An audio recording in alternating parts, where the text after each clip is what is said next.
Hi అండి అందరికీ. నేను మీ సుజాత భద్రం. అందరూ వంటలు చేసేసుకున్నారండి. నేను ఈరోజు మా ఇంట్లో తోటకూర చేస్తున్నానండి.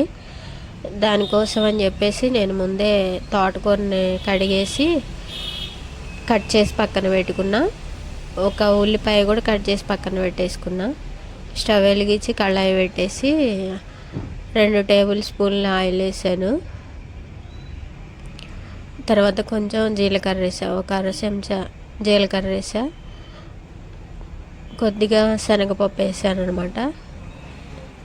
మినపప్పు అయిపోయిందండి, అందుకనే వేయలేదు.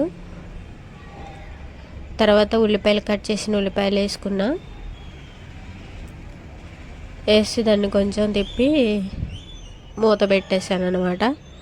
కొద్దిగా ఉల్లిపాయలు మగ్గిన తర్వాత తోటకూర వేద్దామని చెప్పి మళ్ళీ ఉల్లిపాయలు వేగినాయా లేదా అని చూద్దాము ఒకసారి. ఉల్లిపాయలు అయితే వేగినాయండి. తోటకూర వేస్తున్నా. తోటకూర కూడా వేసి కలవ తిప్పాను, 2 కలిసేలాగా తిప్పి ఇది మూత పెట్టేశాను. ఇంకా మగ్గింది అనుకున్నాక ఒక చెంచా ఉప్పు వేసాను.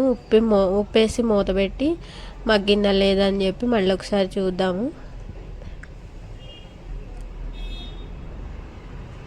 ఆల్మోస్ట్ దగ్గర పడిందండి.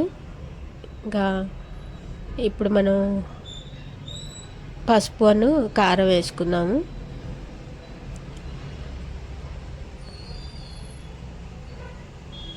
ఒక అర చెంచా పసుపు వేసాను, ఒక చెంచా కారం వేసాను. ఒక చెంచా వేసిన తర్వాత కొద్దిగా వేసాను అనమాట కారం.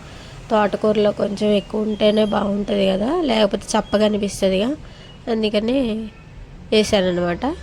ఆల్మోస్ట్ దగ్గర పడిపోయింది. కరివేపాకు కూడా వేసేసుకొని ఇంకా అయిపోయిందండి మా కర్రీ. అయితే మాది ఈరోజు తోటకూరతో భోజనం అయిపోయింది. మీరేం చేసుకున్నారు కామెంట్ చేయండి. ఆ వీడియో నచ్చితే లైక్ చేసి, షేర్ చేసి, సబ్స్క్రైబ్ చేయండి. బాయ్.